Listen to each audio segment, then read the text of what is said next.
Hey guys, good morning. कैसे हैं आप लोग? दोस्तों, बिहार पॉलिटेक्निक का क्लासेस स्टार्ट हो चुका है। जो 8 बजे क्लासेस चलती है वो स्टार्ट हो चुका है। मैं आपको बता दूं, इससे पहले मैं क्लासेस ऑलरेडी आपको केमिस्ट्री फिजिक्स का करवा रहा था, लेकिन किसी कारण बस मैं आप लोग के लिए टेस्ट पेपर अरेंज कर रहा था। उसी बीच आपको राहुल सर फिजिक्स केमिस्ट्री का क्लासेस करवा रहे थे और साथ साथ राहुल सर मैथ का क्लासेस तो ले रहे हैं। तो गाइज, हम लोग आज देखेंगे प्रैक्टिस सेट नंबर 34। आपको पता होना चाहिए जो प्रैक्टिस सेट चल रहा है उसका प्रैक्टिस सेट नंबर 34वां देखने जा रहे हैं। इससे पहले 33 प्रैक्टिस सेट इस चैनल पे करवा दिया गया है। तो सबसे पहले टाइम नोट डाउन कर लेते हैं। टाइम क्या है सर क्लासेस का, उसके बाद कुछ बातें होगी, उसके बाद क्लासेस स्टार्ट कर दिया जाएगा। ठीक है गाइज? हाँ, सभी लोग प्रेजेंट हो जाए और जो बच्चों अभी तक प्रेजेंट नहीं हुए हैं वीडियो को शेयर कर दें और वीडियो को सभी लोग लाइक कर दें। आपको बता दूं, इस चैनल का जो लाइक का टारगेट होता है बच्चों अब 200 प्लस हो गया। ठीक है, अब 200 प्लस आपको लाइक करना है वीडियो देखते दौरान, और 200 बच्चों लाइव होना चाहिए, तभी आपको क्लास अच्छे तरीके से करवाया जाएगा। ठीक है गाइज? एक चीज और आपको बता दूं, जो टाइमिंग, सबसे पहली बात जो टाइमिंग है, देखिए 8 बजे आपको फिजिक्स चलती है, 8 बजे आपको केमिस्ट्री चलती है, यानी मॉर्निंग में 8 बजे आपको फिजिक्स मिलेगी, एक दिन अल्टरनेट करके। ठीक है, आज अगर मैं आपको फिजिक्स का क्लास करा रहा हूं तो कल केमिस्ट्री का क्लासेस करवाऊंगा। उसके बाद राहुल सर आपको 2 बजे जैसे मैथ ले रहे हैं, मैथ आपको करवाएंगे। इसके बाद गाइज अभी प्रीवियस ईयर और एक्सपेक्टेड क्वेश्चन करवा लेंगे। उसके बाद आपको टॉपिक वाइज हैंडेड क्वेश्चन भी करवा दिया जाएगा, ताकि आपके नॉलेज में और बूस्टअप हो और आप अच्छे रैंक ला पाए। मेरा मेन मकसद है गाइज, मेरा मेन फोकस है आप लोग को 3 branch civil, electrical, mechanical, anyhow आपको बिहार के गवर्नमेंट कॉलेज में पहुंचाना है। ठीक है, सो गाइज वीडियो को शेयर करें। और आप देखिए, हम लोग तो मेहनत कर रहे हैं, लेकिन आप लोग को भी मेहनत करना पड़ेगा। ठीक है ना गाइज? हम लोग जितना मेहनत कर रहे हैं उससे थोड़ा आप लोग ज्यादा एफर्ट लगा दीजिएगा, कोई नहीं रोकेगा। ठीक है, चलिए सर हम लोग सेशन को स्टार्ट करते हैं। ठीक है, सेशन स्टार्ट करने से पहले मैं आपको बता दूं, बहुत सारा कमेंट आ रहा था कि सर पीडीएफ नहीं डाउनलोड कर पाते हैं। तो पीडीएफ डाउनलोड करने के लिए सिंपल से आपके जो है वेबसाइट बना दिया गया है। कौन सा वेबसाइट है सर? वेबसाइट का नाम है studyindiaadda.com। देखिए, studyindiaadda.com पे वेबसाइट विजिट करना है। वेबसाइट विजिट करने के बाद आप देख सकते हैं सारा पीडीएफ आपको दिया हुआ है। ठीक है, सारा पीडीएफ आपको दिया हुआ है, बस आपको क्लिक करके डाउनलोड करना है। ठीक है, क्लास पीडीएफ में देखिए, क्लास पीडीएफ में आने के बाद मैं आपको स्टेप बाय स्टेप बता देता हूं। देखिए, स्टडी इंडिया अड्डा खोलेगा तो आगे आपके पास आइकन दिखेगा क्लास पीडीएफ का। क्लास पीडीएफ में आप लोग क्लिक कीजिएगा। ठीक है गाइज, क्लास पीडीएफ में जब क्लिक कीजिएगा तो आपको जो है, जब आप क्लास पीडीएफ पे क्लिक कीजिएगा तो क्लास पीडीएफ क्लिक करने के बाद आप देख सकते हैं अपने स्क्रीन पे किस तरीका के आपको खुल जाएगा। उसके बाद आपको मिल जाएगा बिहार पॉलिटेक्निक डीसीएससी का बेस्ट स्टडी मटेरियल या फिर पैरामेडिकल का।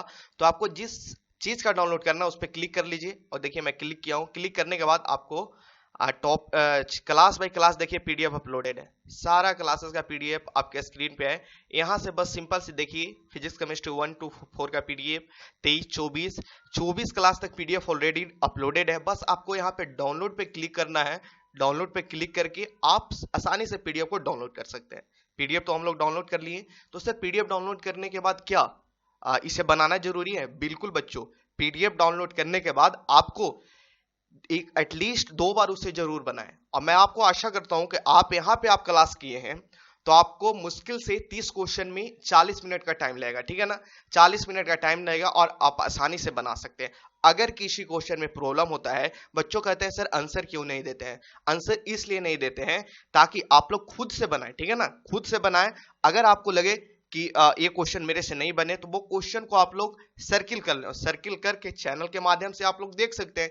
सिंपल सी यूट्यूब पे सर्च कीजिएगा, पीडीएफ में लिखा हुआ रहता है कौन सी क्लास का पीडीएफ है। क्लास सपोज दैट क्लास 12 का क्वेश्चन आप बना रहे हैं, 12 क्लास 12 का क्वेश्चन नहीं बना आपसे। ठीक है, तो क्लास 12 सर्च कीजिए, क्लास 12 सर्च कीजिए यूट्यूब पे, क्लास 12 स्टडी इंडिया अड्डा और फिजिक्स या केमिस्ट्री आप उसे लिख दीजिए यूट्यूब के सर्च में, आपके पास वो वीडियो अवेलेबल हो जाएगा। स्टडी इंडिया अड्डा जरूर मेंशन कीजिएगा। ठीक है ना गाइज? अब बात हो गई, बहुत बात हो गई, चलिए अब लोग सेशन को स्टार्ट करते हैं। सभी लोग चैनल पे लाइव आ चुके हैं और एक बार वीडियो को लाइक कर दें। और गाइज मैं आपको बता दूं, आज हम लोग 60 क्वेश्चन देखने जा रहे हैं। ठीक है ना? आज हम लोग जो क्वेश्चन देखेंगे फिजिक्स केमिस्ट्री का क्वेश्चन मिक्स होगा। ठीक है, फिजिक्स केमिस्ट्री दोनों का 30-30 क्वेश्चन देखेंगे। फिजिक्स प्लस केमिस्ट्री 30 क्वेश्चन यानी टोटल 60 क्वेश्चन देखने जा रहे हैं। ठीक है, 60 क्वेश्चन आपको ट्राई करना है, आपको बनाना है, सभी लोग को बनाना है। ठीक है गाइस, हम लोग पहला क्वेश्चन स्टार्ट करते हैं। पहला क्वेश्चन कह रहा है निम्नलिखित में अपक्रिया, एक आपके पास रिएक्शन दे रखा है। मैं आपको बता दूं, मैं दूसरे चैनल जैसा ऐसे नहीं पढ़ाऊंगा कि 1 का क्या होगा, 2 का क्या होगा। सिंपल सी बात, ऐसा मुझे बिल्कुल पढ़ाना अच्छा नहीं लगता बच्चों। मुझे आपको समझाना है, कुछ सिखाना है, इसलिए आपको सीखना है। मैं प्रत्येक क्वेश्चन में आपको 2-2, 3-3 क्वेश्चन बताते चलूंगा, ताकि जो कोई, अगर मैं ये क्वेश्चन करवा रहा हूं तो इससे तो हटकर कोई क्वेश्चन बन सकता है ना, क्योंकि भाई साइंस है, साइंस में एक ही क्वेश्चन से बहुत क्वेश्चन बनता है, ठीक है ना। इसीलिए मैं, और एक बात और 2-3 कमेंट में देखा था, उसमें कमेंट था कि सर आपका क्लास से क्या मेरा सिलेक्शन हो जाएगा। मैं आपको आशा दिलाता हूं गाइस कि सिंपल सी, जितना क्लासेस इस स्टडी इंडिया डे पे हुआ है उतना क्लासेस कर लीजिए। उसके बाद आप अगर ऑफलाइन इंस्टीट्यूट कहीं भी बिहार के कोई डिस्ट्रिक्ट में ले रखे हैं तो उनका जाकर आप सोल्व कीजिए। ऐसे तो जरूरी नहीं पड़ेगा, यहाँ पे बहुत कुछ करवा दिया जाएगा आपको, लेकिन अगर आपको लगता है कि सर आप करवाए हैं जो सही करवाएं कि नहीं, तो उसका सोल्व कीजिए। आपको हूबहू समझ में आ जाएगा कि हाँ, यहाँ पे जो मटेरियल दिया गया था कितना ज्यादा है, और बच्चों से आपका सबसे ज्यादा स्कोर होगा गाइस अगर मेहनत से बनाए होंगे, मेहनत से क्लास किए होंगे तब। ठीक है सर, बातें बहुत हो गई, अब थोड़ा चलते हैं क्वेश्चन को। हाँ देखिए, पहला क्वेश्चन है निम्नलिखित अभिक्रिया, अपक्रिया क्या रखा है, 3 एटम ब्रोमीन 2 का प्लस 6 एटम कार्बन CO3, हाँ CO3 से उसके पावर 2 नेगेटिव है, 3 H2 जब रिएक्ट करता है तो 5 Br नेगेटिव, BrO3 नेगेटिव से ये रिएक्शन आपको दे रखा है। ठीक है, ये अपक्रिया कहाँ होता है, लेबोरेटरी में होता है सर। तो कहा जा रहा है कि इसमें ब्रोमीन को देखिए, ब्रोमीन में क्या हो रहा है, ऑक्सीकरण हो रहा है, कार्बोनेट का अपचयन हो रहा है यानी रिडक्शन हो रहा है। दूसरा ऑप्शन दे रहा है ब्रोमीन का ऑक्सीकरण अपचयन दोनों होता है। देखिए ऑक्सीडेशन, ऑक्सीकरण और अपचयन ये दोनों बहुत अच्छा से करवाया हुआ है पिछला क्लास में गाइस, इसलिए मैं सभी बच्चों से चाहता हूं कि इसका करेक्ट आंसर आना चाहिए। सोचिए, बनाइए, ठीक है ना, इस टाइप का क्वेश्चन आपसे पूछा जाएगा। चलिए इसका करेक्ट आंसर की बात करें। करेक्ट आंसर की बात करने से पहले आपको ऑक्सीकरण और अपचयन दोनों पता होना चाहिए। ऑक्सीकरण क्या होता है बच्चों, लॉस ऑफ इलेक्ट्रॉन, इलेक्ट्रॉन की लॉस होना क्या होता है, ऑक्सीकरण। क्या कहना चाह रहे हैं sir, loss of electron, loss of electron होता है बच्चों क्या होता है, ऑक्सीडेशन, ऑक्सीडेशन होता है sir. Gain of electron, gain of electron क्या होता है sir, gain of electron reduction होता है सर। अब देख लेते हैं सर ब्रोमीन का। पहली बात, ये ब्रोमीन में देखिए, इस ब्रोमीन से क्या हो रहा है, Br नेगेटिव। नेगेटिव कहने का मतलब बच्चों, कोई भी एटम, न्यूट्रल एटम में अगर माइनस चार्ज आ रहा है, यानी कहने का मतलब इसमें क्या हो रहा है, इसमें सर गेन ऑफ इलेक्ट्रॉन हो रहा है। गेन ऑफ इलेक्ट्रॉन कहने का मतलब सर रिडक्शन तो हो रहा है, रिडक्शन हो रहा है यानी कहने का मतलब अपचयन हो गया। अब दूसरा में देखिए, इसमें Br नेगेटिव, सबसे पहले इसका ऑक्सीडेशन नंबर निकालना पड़ेगा। जिसका निकालना होता है उसे X मान लीजिए। O पे कितना चार्ज होता है बच्चों, O पे -2 चार्ज होता है सर, O पे -2 चार्ज होता है, इसलिए बच्चों देखिए O3 है, ध्यान दीजिएगा,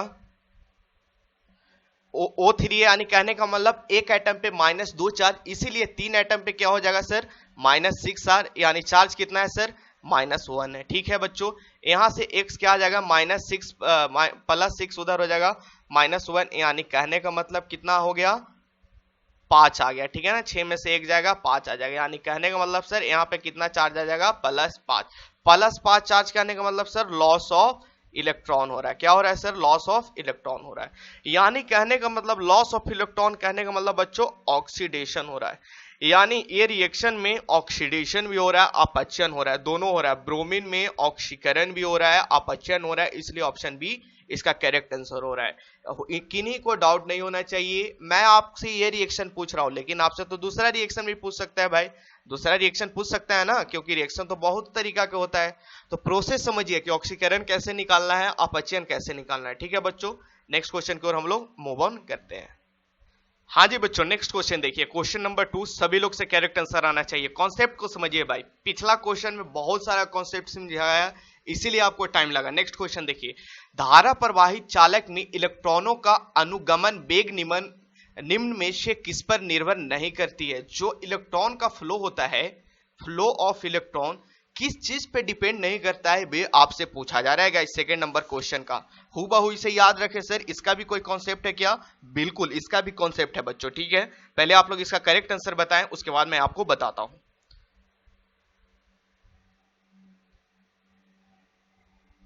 देखिए, एक धारा प्रवाहित चालक के लिए फॉर्मूला क्या पढ़े हैं, I = NeA/VDA, फॉर्मूला भी याद रखना है हूबहू सर। ठीक है, बिल्कुल। I क्या है बच्चों, current, N number of electron, ये आपको एरिया है और भी क्या है, ड्रिफ्ट वेलोसिटी है। ठीक है सर, तो आप इससे निकाल सकते एनी किस पे डिपेंड करता है। ठीक है बच्चों, यानी आपसे पूछा जा रहा है अनुगमन का वेग यानी ड्रिफ्ट वेलोसिटी, तो ड्रिफ्ट वेलोसिटी किस पे डिपेंड करता है सर, करंट पे डिपेंड करता है, नंबर ऑफ इलेक्ट्रॉन पे भी करता है सर, और एरिया पे भी डिपेंड करता है बच्चों। ठीक है, यानी तार की अनुप्रस्थ काट का क्षेत्रफल पे डिपेंड करेगा सर, मुक्त इलेक्ट्रॉन की फ्री संख्या पे भी डिपेंड करेगा सर, धारा की मान पे भी डिपेंड करेगा सर, लेकिन तार की लंबाई पे डिपेंड नहीं करेगा सर। इसलिए किस चीज पे निर्भर नहीं करता है वो आपसे पूछा जा रहा है। ऑप्शन बी इसका करेक्ट है। किन्हीं को डाउट नहीं होना चाहिए गाइस, अगर किन्हीं को डाउट है तो कमेंट करके बेहिचक पूछ सकते हैं। ये फॉर्मूला याद रखिएगा, आपसे पूछा जा रहा है ड्रिफ्ट वेलोसिटी यानी इलेक्ट्रॉनों का अनुगमन वेग किस चीज पे निर्भर नहीं करती है, वो आपसे पूछा जा रहा है।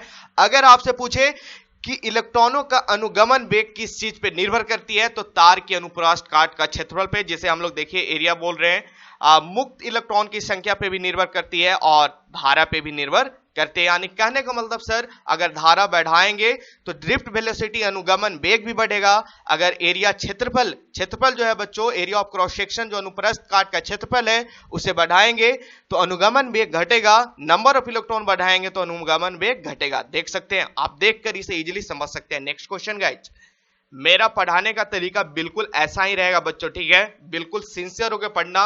देखो, मैं जो अभी सेकंड नंबर क्वेश्चन बताया उसमें आपको कितना क्वेश्चन बता दिया, 3 से 4 क्वेश्चन आपको बता दिया हूबहू। पहला क्वेश्चन तो आपको दे रखा है, दूसरा क्वेश्चन आपको बता दिया किस किस पे डिपेंड करता है, और एक चीज और बता दिया कि कौन चीज बढ़ाने से अनुगमन वेग बढ़ेगा। ठीक है ना, 3 क्वेश्चन अपना कंप्लीट हुआ एक क्वेश्चन से। इसी को साइंस कहते हैं और साइंस पढ़ने का असली तरीका यही है गाइस। ठीक है ना, देखिए ऐसा नहीं है कि आपको बता देता हाँ तार की लंबाई पे निर्भर नहीं करता, चलो नेक्स्ट क्वेश्चन, फिर बताते इसका सी करेक्ट आंसर हो गया, चलो नेक्स्ट क्वेश्चन। ऐसे करने से क्या फायदा, कुछ सीख कर नहीं जाओगे, आए हो तो कुछ सीखिए। ठीक है ना, अपना टाइम दे रहे हो तो कुछ सीखिए। एक पर्दे पर प्रतिबिंब बनाने के लिए अभिसारी लेंस का प्रयोग किया जाता है। जब लेंस के ऊपरी आधा भाग अपारदर्शी पर्दे से ढक देते हैं तब क्या होगा भाई। बहुत अच्छा क्वेश्चन है। एक पर्दे पर प्रतिबिंब बनाना है, ठीक है, इमेज बनाने के लिए हम लोग अभिसारी लेंस का यूज करते हैं। ठीक है, कौन सी लेंस, सबसे पहले ये चीज देखिए, अभिसारी लेंस का प्रयोग किया जाता है जब लेंस की ऊपरी आधा भाग अपारदर्शी पर्दे से ढक दिया जाता है बच्चों। ठीक है, आधे भाग को हम लोग ढक देंगे तो क्या होगा, ये आपसे क्वेश्चन पूछा जा रहा है। तो सिंपल सी बात है, कम तीव्रता की पूर्ण प्रतिबिंब मिलेगा। यानी कहने का मतलब जो प्रतिबिंब मिलेगा, इमेज मिलेगा, वो क्या मिलेगा, वो फुल मिलेगा। लेकिन जैसे आप अपने सपोज दैट आप ही को रख दिया जाए, ये कंडीशन में आप ही को रख दिया जाए, अपने आप पे सोचिए, एग्जांपल आप ही को रख दिया जाए तो क्या होगा, आपका प्रतिबिंब पूरा मिलेगा भाई, आपका प्रतिबिंब फुल मिलेगा, लेकिन इंटेंसिटी जिसे तीव्रता कहते हैं वो आपका इमेज का, आपका प्रतिबिंब का कम मिलेगा। ठीक है बच्चों, आधा ढक देने पे कभी कंफ्यूज नहीं होना है। अधिकतर बच्चों इसमें क्या करते हैं, इसमें सिर्फ प्रतिबिंब भी आधा हो जाएगा, आधा ढक दिए तो प्रतिबिंब भी आधा हो जाएगा। नहीं भाई, प्रतिबिंब फुल होगा, जो इमेज बनेगा वो फुल बनेगा, लेकिन इंटेंसिटी आधा हो जाती है, कम तीव्रता का इंटेंसिटी आपको मिलेगा। चलते हैं नेक्स्ट क्वेश्चन की ओर बच्चों, किन्हीं को डाउट नहीं होना चाहिए भाई। न्यूट्रॉन एक कण है जो, न्यूट्रॉन जो है, न्यूट्रिनो है भाई, न्यूट्रॉन है, न्यूट्रिनो और न्यूट्रॉन दोनों अलग अलग है। आपसे पूछा जा रहा है न्यूट्रिनो एक कण है जो, आपको इसका करेक्ट आंसर बताना है। ठीक है भाई, सभी लोग इसका राइट आंसर बताएं। ठीक है ना, जितने लोग देख रहे हैं सभी लोग इसका करेक्ट आंसर बताएं। न्यूट्रिनो एक कण है जो आवेश रहित है। आवेश रहित कहने का मतलब इस पे कोई चार्ज नहीं होता है। बिल्कुल, ये तो पता है सर कि न्यूट्रॉन पे कोई चार्ज होता नहीं है, न्यूट्रल होता है, इसीलिए आवेश रहित है। उसके बाद चक्रण करते रहता है, यानी ये क्या करता है बच्चों, ये रोटेट करते हुए रहता है, इसलिए इसका करेक्ट आंसर सी होगा। ठीक है, और इसका जो चक्रण होता है भाई, न्यूट्रिनो का चक्रण जो होता है वो इलेक्ट्रॉन एंड प्रोटॉन का समान होता है भाई। मतलब वो जितना चक्कर करते हैं उनका और न्यूट्रिनो का चक्रण दोनों इक्वल होता है। 2 क्वेश्चन यहां से भी बन गया। ठीक है, नेक्स्ट क्वेश्चन, किसी परमाणु से एक बीटा कण का उत्सर्जन क्या होता है भाई। किसी परमाणु से एक बीटा कण का उत्सर्जन हो रहा है, तो ऑप्शन के अनुसार इसका करेक्ट आंसर बताएं, और सभी बच्चों से राइट आंसर आना चाहिए। और गाइज वीडियो को 100+ का लाइक का टारगेट है, इसे लाइक का टारगेट भी पूरा है, और बच्चों को एटलीस्ट 200 बच्चों को लाइव करिए यार, क्योंकि ये सेशन आप लोग के लिए, इतना मेहनत आप लोग के लिए मैं कर रहा हूं, ठीक है। अभी ऑफलाइन क्लासेस सारा बंद है, इसलिए हम लोग ऑनलाइन क्लासेस की ओर फोकस कर रहे हैं, ताकि बच्चों का स्टडी रुके नहीं, समझ रहे हैं ना बात को। इसलिए अपने आसपास में जितने बच्चे हैं इस चैनल से जोड़िए, क्योंकि गाइज अगर चाहते हैं कि मुझे गवर्नमेंट कॉलेज, पॉलिटेक्निक कॉलेज इसमें डिप्लोमा करनी है अच्छे रैंक से, मैं बोल रहा हूं यार, मैं कॉलेज की तो बात, सब बच्चों को कॉलेज दिलवा दूंगा, लेकिन अच्छे रैंक से भी बोल रहा हूं, तो अच्छे रैंक के लिए आप लोग के भी थोड़ा सा एफर्ट लगाना पड़ेगा। यहाँ पे जितना टीचर एफर्ट लगा रहे हैं उससे थोड़ा सा ज्यादा एफर्ट लगा दीजिए, आपको कोई नहीं रोकेगा, है ना, ठीक है। किसी परमाणु में एक बीटा कण का उत्सर्जन क्या होता है, ये आपसे पूछा जा रहा है, ठीक है गाइज। देखिए बीटा कण का उत्सर्जन पूछा जा रहा है, अल्फा नहीं, आपसे पूछा जा रहा है भाई बीटा कण। तो बीटा कण जो होता है वो परमाणु प्रोटॉनों की संख्या को बढ़ा देता है, ठीक है। प्रोटॉनों की संख्या यानी बीटा कण का उत्सर्जन होगा तो पॉजिटिव चार्ज बढ़ जाएगा, एक क्वेश्चन और, प्रोटॉनों की संख्या बढ़ा देता है बच्चों, ठीक है, यानी पॉजिटिव चार्ज बढ़ जाता है। अगर आपसे पूछा जाए अल्फा कण का उत्सर्जन, तो अल्फा कण का उत्सर्जन में वहां पे आंसर आपका चेंज हो जाएगा, प्रोटॉन नहीं होगा, ठीक है। बीटा कण में प्रोटॉन, अल्फा कण में प्रोटॉन नहीं, ठीक है। इसीलिए ध्यान दीजिएगा, बीटा कण का उत्सर्जन आपसे पूछा जा रहा है, इसलिए प्रोटॉन की संख्या बढ़ा देता है, या फिर पूछेगा पॉजिटिव आवेश बढ़ा देते हैं, हाँ पॉजिटिव चार्ज भी बढ़ जाता है अगर प्रोटॉन की संख्या बीटा कण में उत्सर्जन होगा तो। नेक्स्ट क्वेश्चन आपके स्क्रीन पे है, सर वो क्वेश्चन याद रखना था क्या? हाँ जी उसे याद रखना था, क्योंकि वो क्वेश्चन हूबहू 12th में आप लोग मॉडर्न पढ़िएगा ना, मॉडर्न फिजिक्स, तो वहां पे आपको हूबहू बहुत अच्छे तरीका से आपको समझना है भाई, अल्फा गामा बीटा किरणों के बारे में बहुत डिटेल पढ़ना है वहां पे। इसीलिए अभी बस उतना दिमाग लगाइए कि जो बीटा कण का उत्सर्जन होगा तो वहां पे प्रोटॉनों की संख्या बढ़ जाती है। प्रोटॉनों की संख्या कहने का मतलब सर क्या कहना चाह रहे हैं, पॉजिटिव आवेश यानी प्लस आवेश जो होता है पॉजिटिव चार्ज भी बढ़ जाती है। किन्हीं को डाउट नहीं होना चाहिए यार, किन्हीं को डाउट नहीं होना चाहिए। यदि एक इलेक्ट्रॉन की अवस्था में अनिश्चितता शून्य है तो उसकी चाल अनिश्चितता क्या होगी भाई? बहुत अच्छा क्वेश्चन। इलेक्ट्रॉन की अवस्था में अनिश्चितता शून्य है, ठीक है ना, तो आपसे पूछा जा रहा है उसकी चाल की अनिश्चितता क्या है, थोड़ा सा सोचिए उसके बाद इसे बनाएं, ठीक है ना। देखो बच्चों ये कॉन्सेप्ट आपको 11th में पढ़ना है, लेकिन मैं आपको लिटिल बिट समझाने का यहाँ पे कोशिश करता हूँ। देखिए MBR is equal to NH/2 एक फॉर्मूला होता है सर, ऑर्बिट में इलेक्ट्रॉन का रिवोल्यूशन होता है तो वहां पे ये फॉर्मूला लगाकर उसका वेलोसिटी हम लोग निकाल लेते हैं सर, लेकिन आपके अवस्था जो दे रखा है शून्य दे रखा है, यानी कहने का मतलब सर NH/2 ये जो है वो क्या है, शून्य दे रखा है, इलेक्ट्रॉन का अवस्था शून्य दे रखा है, यानी कहने का मतलब sir V is equal to 1/0। 1/0 क्या होता है बच्चों, इन्फिनिटी। जो आपका उसकी चाल जो मिलेगी वो क्या होगी, वो अनंत होगा, यानी कहने का मतलब इन्फिनिटी होगी। क्वेश्चन समझ में आ रहा है? क्वेश्चन समझ में आ रहा है? नहीं समझ में आया हूबहू इसे याद रख लीजिए। अगर आपको कुछ सीखना है तो 11th का आपको गाइज 11th का आपको एटॉमिक स्ट्रक्चर में बहुत अच्छे तरीका से इसे समझना है, ठीक है ना, कि ऑर्बिट में इलेक्ट्रॉन जो चक्कर लगाता है वो MBR is equal to NH/2। M mass होता है, R रेडियस होता है, V वेग होता है, N number of orbit, H Planck constant और 2 आप समझ ही रहे हैं। इसीलिए आपसे भी पूछा जा रहा है उसकी चाल की अनिश्चितता तो शून्य होगी, क्योंकि गाइस इलेक्ट्रॉन की अवस्था जो है वो अनिश्चितता शून्य दे रखा है, तो 1/0 किसी नंबर से डिवाइड कीजिएगा तो वो D इसका अनंत होगा, इसका करेक्ट ऑप्शन, ठीक है गाइस, क्लियर, किन्हीं को डाउट नहीं होना चाहिए। नेक्स्ट क्वेश्चन आपके स्क्रीन पे है भाई, क्वेश्चन नंबर 7 देखें सभी लोग। क्वेश्चन नंबर 7 है, हाँ क्वेश्चन नंबर 7 देखें और ट्राई करें बनाने का, सभी लोग से करेक्ट आंसर आना चाहिए। एक लेंस वायु में उत्तल लेंस और एक द्रव में अवतल लेंस की भांति कार्य करता है तो उसका अपवर्तनांक।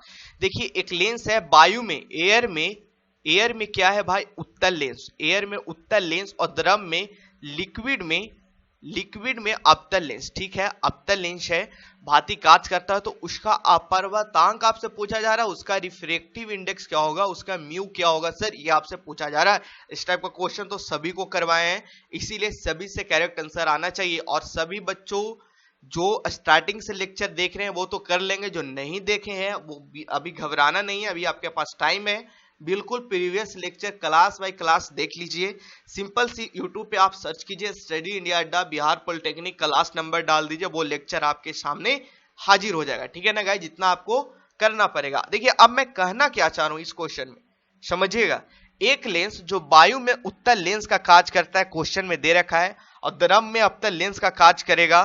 ठीक है, यह भी दे रखा है। जब द्रव का अपवर्तनांक लेंस के अपवर्तनांक से अधिक होगा, यानी कहने का मतलब सर कि रिफ्रैक्टिव इंडेक्स वाटर में, लेंस का रिफ्रैक्टिव इंडेक्स लिक्विड में वाटर में अधिक होगा एज कंपेरिजन टू एयर, तभी जो है वो वायु में उत्तल लेंस की तरह काम करेगा और द्रव में अवतल लेंस की तरह काम करेगा।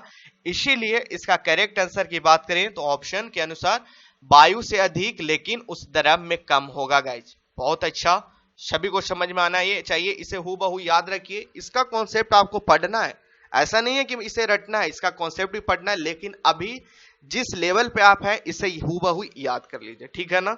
इसको समझने के लिए रिफ्रैक्शन आपको बहुत डिटेल में पढ़ना पड़ेगा। अगर मैं उसे पढ़ाऊंगा तो आपको मुश्किल से 15 क्लास लेना पड़ेगा, समझ रहे हैं ना। 15 क्लास का वो टॉपिक है लाइट रे ऑप्टिक, जो पढ़ना है 12th में। ठीक है ना, उसमें बहुत अच्छा से समझाया हुआ है कि लेंस को, इसमें तो दो ही केस है लेंस को, जैसे rear medium, denser medium.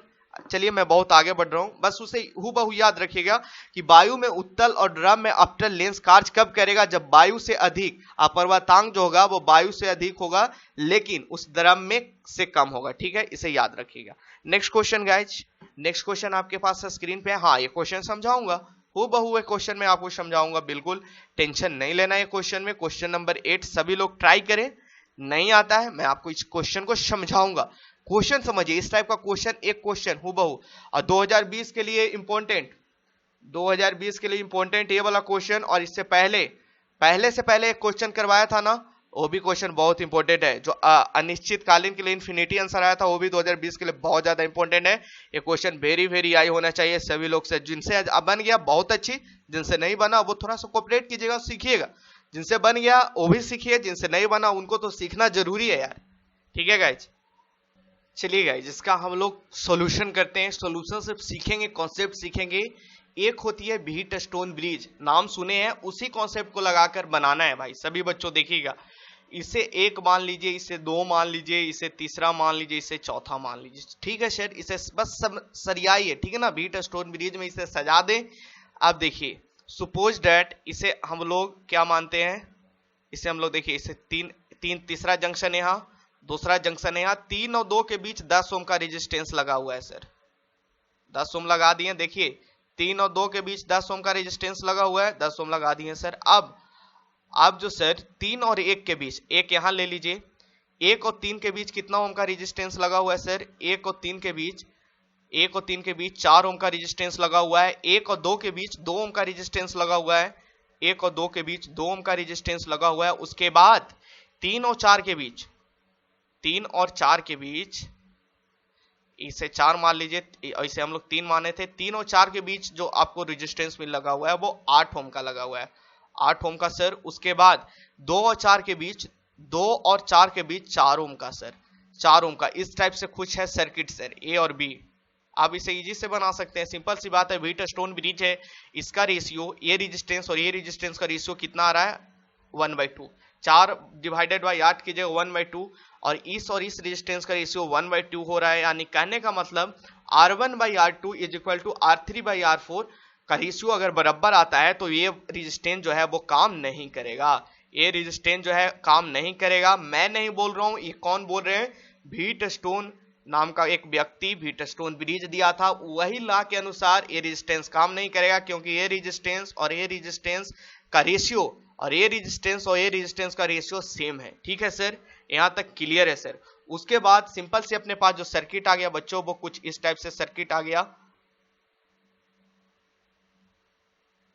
Clear है ना, ये आपको 4 ओम आ गया, ये आपको 8 ओम आ गया, ये आपको 2 ओम आ गया, ये आपको 4 ओम हो गया। यानी कहने का मतलब अब जो है सर, ये दोनों क्या है, ये सीरीज में है, श्रेणी क्रम में, और नीचे वाला श्रेणी क्रम में है। यानी कहने का मतलब ऊपर जो रेजिस्टेंस मिल गया वो कितना, 8 4 12 ओम, और नीचे वाला में रेजिस्टेंस जो मिल गया वो 4 2 6 ओम।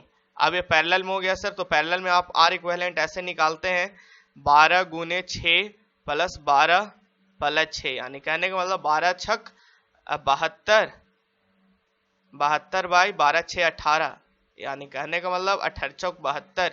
इसका करेक्ट आंसर 4 ओम, ऑप्शन बी इसका करेक्ट आंसर। किन्हीं को दिक्कत नहीं होना चाहिए यार, कॉन्सेप्ट सिखा रहा था, ठीक है ना। ये क्वेश्चन में मैं आपको कॉन्सेप्ट समझा रहा था, इसीलिए इसका करेक्ट आंसर क्या होगा, बी होगा, 4 ओम।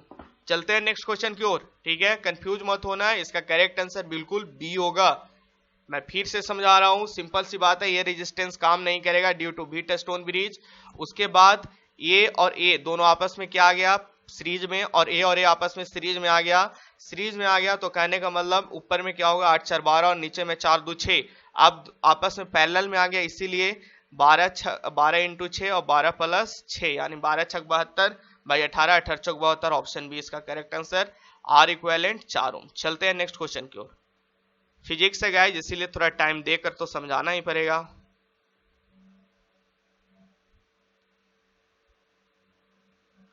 निम्न में से कौन सा पूर्णतया अप्रतिष्ठा संगठन का उदाहरण है, ठीक है ना। किसका उदाहरण पूछ रहा है, पूर्णतया अप्रतिष्ठा संगठता का उदाहरण नहीं है गाइस, नहीं है, कंफ्यूज नहीं होना है, आपसे पूछा जा रहा नहीं है। तो इसका राइट आंसर की बात करें तो एक परमाणु द्वारा एक इलेक्ट्रॉन का ग्रहण जो है वो उदाहरण नहीं है। बाकी एक गोली गुटके में दागी जाती है, यदि गोली के टुकड़े घुस जाती है तो ये एक तरह का पूर्णतया अप्रतिष्ठा संगठन का उदाहरण है गाइस। एक आदमी चलती नौक पर कूदता है तो ये भी एक बॉल बियरिंग दूसरे से टकराता है तो ये भी पूर्णतया अप्रतिष्ठा संगठन का उदाहरण है।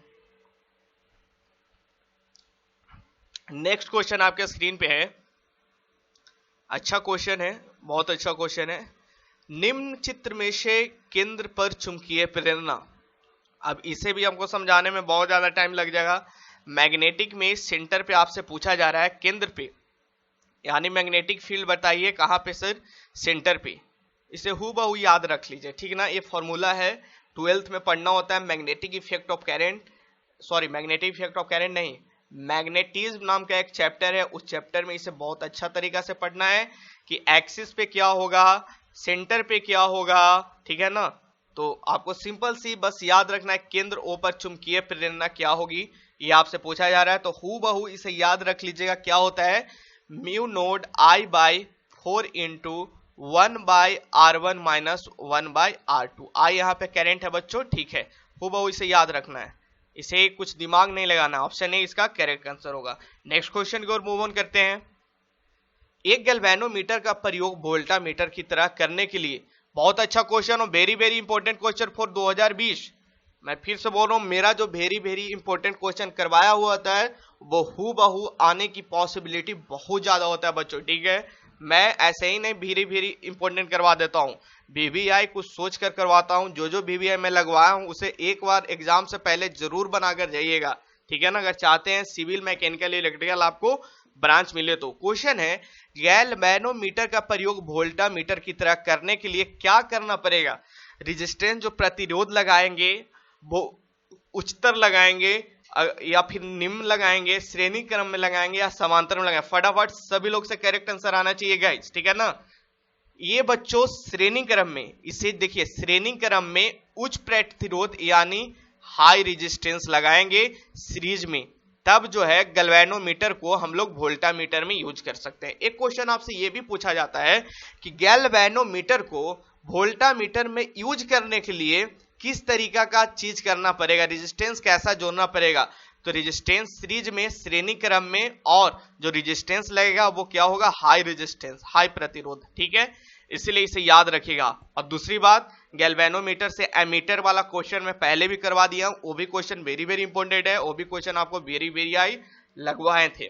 नेक्स्ट क्वेश्चन है, जल का आयनिक गुणनफल ताप के बढ़ाने पर क्या होता है। आयनिक गुणनफल जो है अगर टेम्परेचर बढ़ा दें तो आयनिक गुणनफल क्या होगा, ये आपसे पूछा जा रहा है। तो गाइस देखिए, टेम्परेचर बढ़ाने पर आयनिक गुणनफल जो है वो बढ़ता है, यानी कहने का मतलब टेम्परेचर के डायरेक्टली प्रोपोर्शनल होता है आयनिक गुणनफल, ठीक है। आयनिक गुणनफल किसी चीज के लिए, यहाँ तो जल के लिए, जल का आयनिक गुणनफल ताप के बढ़ाने पर बढ़ता है, यानी कहने का मतलब टेम्परेचर बढ़ाइएगा तो आयनिक गुणनफल क्या होगा, वो उसमें वृद्धि देखने को मिलेगा।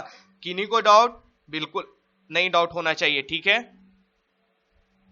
Next question and it's a easy question. प्रतिरोध व्यतिक्रम होता है। प्रतिरोध क्या होता है? प्रतिरोध का काम क्या होता है भाई? वो चालक को क्या मतलब चालकत्व होता है, चलकता होता है, प्रतिरोधकता होता है, विशिष्ट प्रतिरोध होता है, ये आपसे पूछा जा रहा है, ठीक है।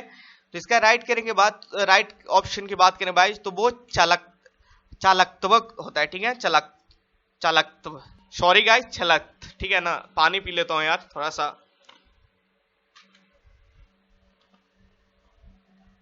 हाँ, प्रतिरोध जो है व्यातुक्रम होता है किसका? चालकत्व का, ठीक है बच्चों। नेक्स्ट क्वेश्चन की ओर मूव ऑन करते हैं। किसी विलयन का पीएच मान क्या होगा?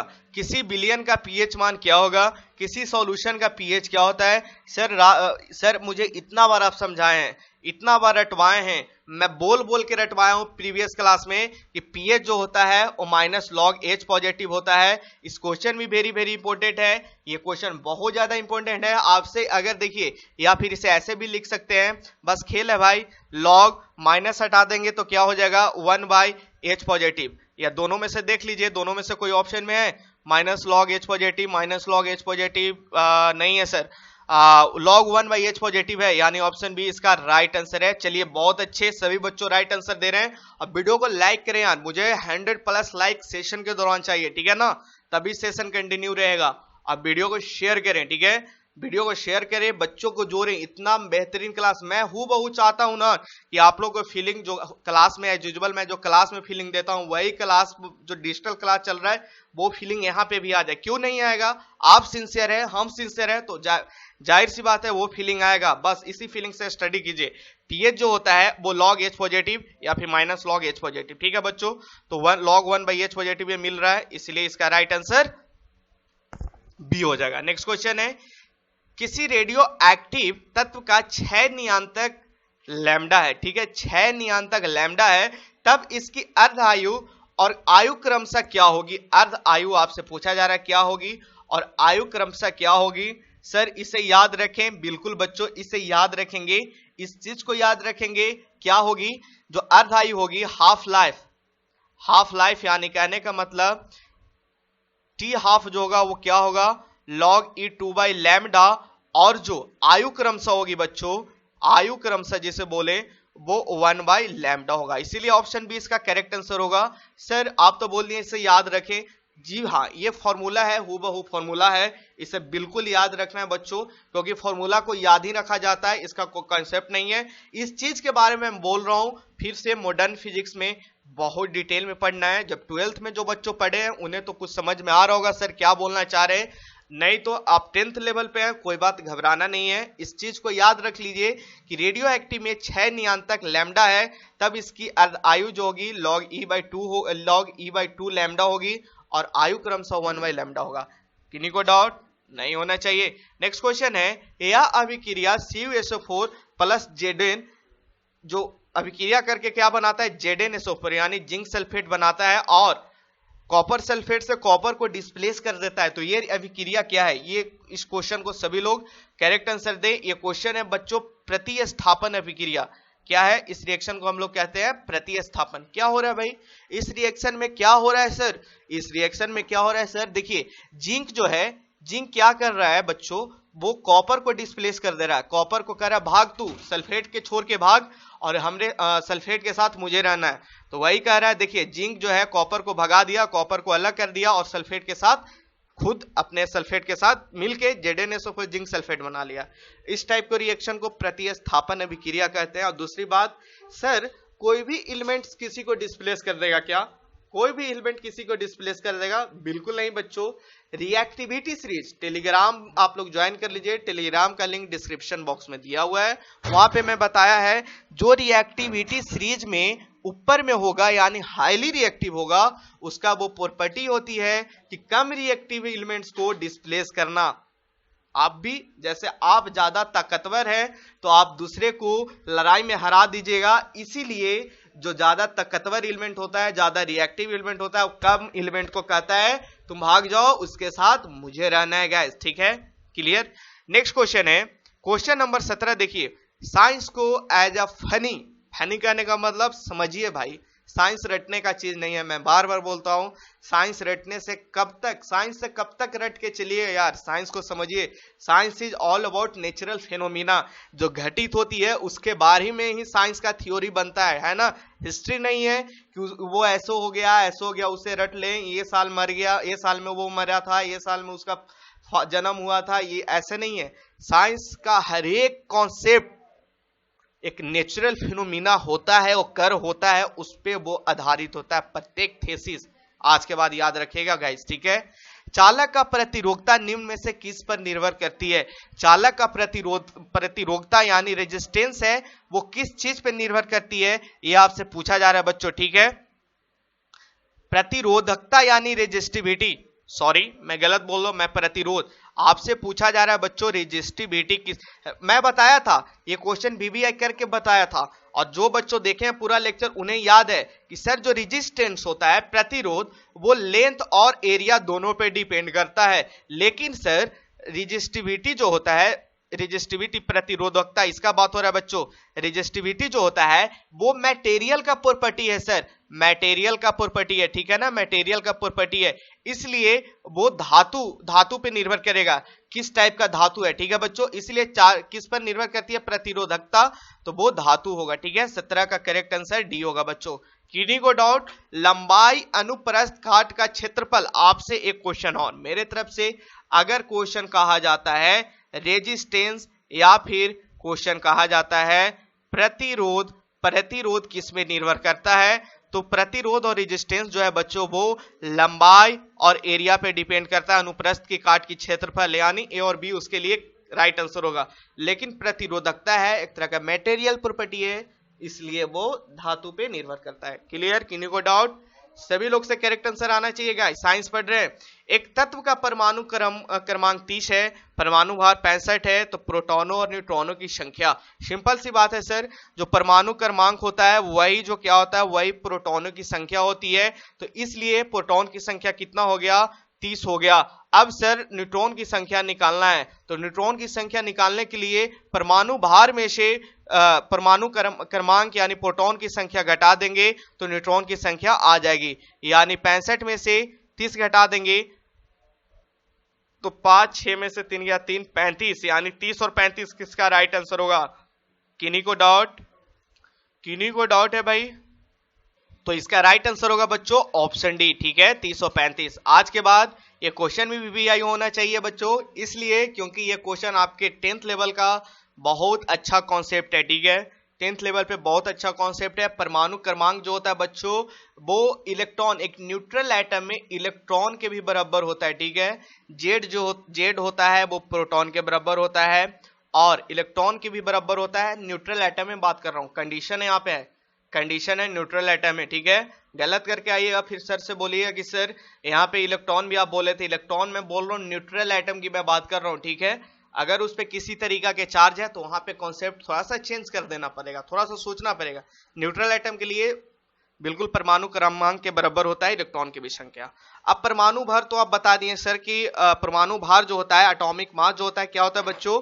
एटॉमिक मास प्रोटॉन की संख्या प्लस न्यूट्रॉन की संख्या। तो न्यूट्रॉन की संख्या निकालने के लिए परमाणु भार में से प्रोटॉन की संख्या घटा देंगे, वही किए हैं, 65 में से 30 घटा दिए, 35 आ गया, ऑप्शन डी करेक्ट। चलिए नेक्स्ट क्वेश्चन, कॉन्सेप्ट सीखिए भाई, कॉन्सेप्ट सीखिए।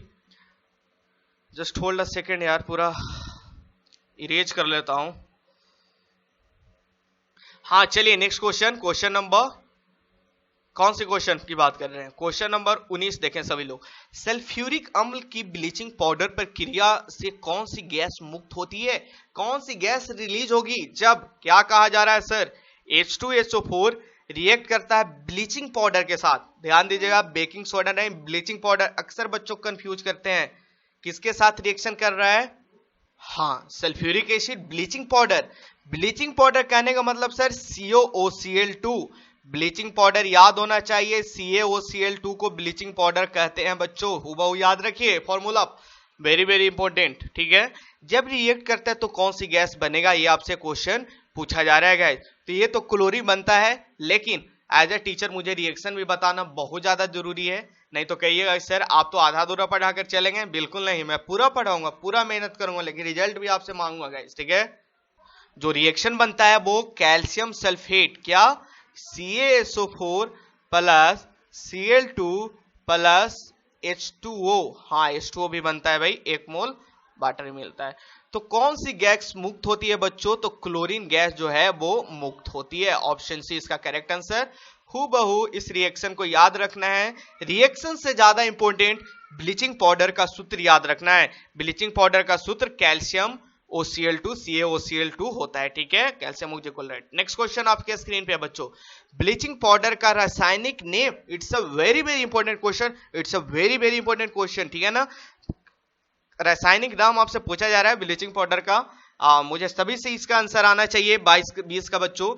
ये होता है कैल्शियम हाइपोक्लोराइड, और इसका सूत्र पूछे तो CaOCl2 होता है सर। इसे क्या कहते हैं, इसे सर कैल्शियम हाइपोक्लोराइड कहते हैं, हाइपोक्लोराइड। देखिए हूबहू लिखा हो, इसे याद रखना है। सर क्या रासायनिक नेम याद रखना होता है, रासायनिक नेम, रासायनिक फॉर्मूला, ये बच्चों IUPAC एक संस्था है, उसके द्वारा ये लिखा जाता है। किसी भी एलिमेंट्स, किसी भी तत्व का नामकरण वही करता है, इसलिए करता है क्योंकि जैसे अगर ऑक्सीजन को, ऑक्सीजन हम लोग क्यों जानते हैं, ऑक्सीजन इसलिए जानते हैं क्योंकि उसे IUPAC द्वारा नामकरण किया गया है। अमेरिका चले जाइएगा, ब्रिटेन चले जाइएगा, इंग्लैंड चले जाइएगा, तो हर एक जगह आपको ऑक्सीजन O2 का नाम ऑक्सीजन मिलेगा, ठीक है बच्चों, है ना। इसीलिए IUPAC बोलता है कि दिक्कत नहीं हो, साइंटिस्ट को पढ़ने में दिक्कत नहीं हो, इसीलिए एलिमेंट्स का नाम सभी देश में कॉमन होना चाहिए, ठीक है, रीजनल नाम नहीं होना चाहिए। एलिमेंट्स तत्व का नाम, फॉर्मूला जो होना चाहिए वो सभी का कॉमन होना चाहिए। ये IUPAC द्वारा निर्भर करता है, इसीलिए इसे याद रखना है। शुष्क बर्फ, बहुत अच्छा क्वेश्चन, शुष्क बर्फ एक तरह का क्या है, 21 का सभी लोग करेक्ट आंसर बताएं। शुष्क बर्फ इसका राइट आंसर की बात करें बच्चों, एक तरह का ठोस कार्बन डाइऑक्साइड। जो शुष्क बर्फ है, very very important question for 2020, शुष्क बर्फ है बच्चों क्या है, सॉलिड CO2 है। सॉलिड CO2 को शुष्क बर्फ भी कहते हैं, यानी एक तरह का ठोस कार्बन डाइऑक्साइड, ठीक है।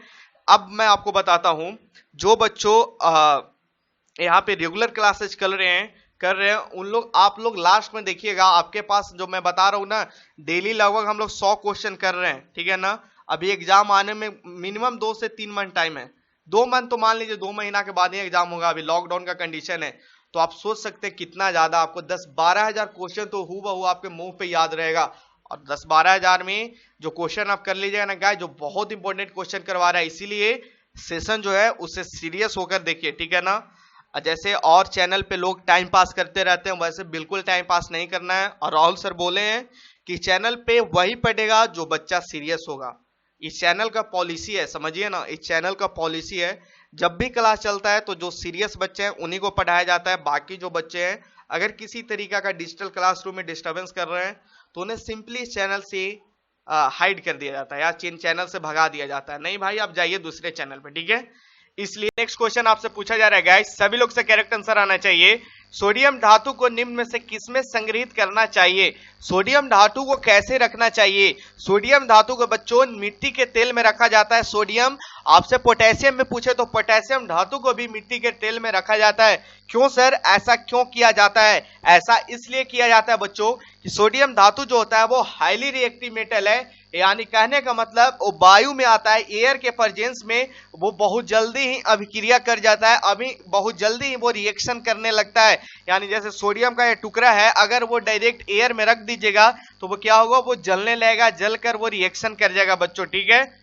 इसीलिए सोडियम धातु को जो रखा जाता है वो मिट्टी का तेल में रखा जाता है, मिट्टी के बर्तन में उसे मिट्टी डाल के उसे रखा जाता है, ठीक है। कोई कंटेनर में केरोसिन तेल डाल दिया जाता है, उसके बाद उसे रख दिया जाता है, क्योंकि उसमें डायरेक्ट कांटेक्ट, एयर का डायरेक्ट कांटेक्ट नहीं आ पाए। नेक्स्ट क्वेश्चन आपके स्क्रीन पे है, निम्न में से कौन सा जल और वायु के संपर्क में विस्फोट के साथ जलता है। निम्न में से कौन सा जल और वायु के संपर्क में विस्फोट के साथ जलता है, बहुत अच्छा क्वेश्चन। कौन सी ऐसा मेटल है या कौन सी मेटल ऐसा नन मेटल है जो जल और वायु के संपर्क में आने से विस्फोटक की तरह जलना शुरू हो जाता है। तो इसका राइट आंसर जो मैं अभी बता रहा था ना कुछ देर पहले 41 का सोडियम, जस्ट अभी बताया था। सोडियम जो है वो इसलिए उसको मिट्टी तेल में रखा जाता है ताकि वो वायु के संपर्क में आए तो वो इजिली मतलब जले नहीं, ठीक है। ऐसे आप सोडियम को वायु के संपर्क में या जल के संपर्क में उसे रख दीजिएगा, तो जल के संपर्क में रखिएगा तो वो सोडियम हाइड्रोक्साइड बना लेगा, अभिक्रिया कर जाती है और एक तरह विस्फोटक की तरह वो जलने लगता है। नेक्स्ट क्वेश्चन है, ये रिएक्शन 10th लेवल का बुक में दिया हुआ है एनसीईआरटी में। ऐसे 10th में बिहार बोर्ड में तो मैं नहीं बोल सकता हूं, लेकिन सीबीएसई का जो स्टूडेंट है वो पढ़ रहे हैं, उन लोग को रिएक्शन करवाया जाता है, ठीक है ना। सीबीएसई स्कूल में रिएक्शन करवा कर दिखाया जाता है। नेक्स्ट क्वेश्चन है, वर्जन का मुख्य कार्य क्या है? वर्जन का मुख्य कार्य क्या होता है बच्चों, ये आपसे पूछा जा रहा है। तो इसका राइट आंसर की बात करें तो बाष्पीकृत पदार्थों का हटना एक तरह का क्या है, वर्जन है, ठीक है। बाष्पीकृत वेपराइज्ड पदार्थों का हटना एक तरह का वर्जन का मुख्य कार्य है, ठीक है। नेक्स्ट क्वेश्चन आपके स्क्रीन पे है, try to answer. Next question है मेट। मेट क्या है बच्चों? मेट क्या है?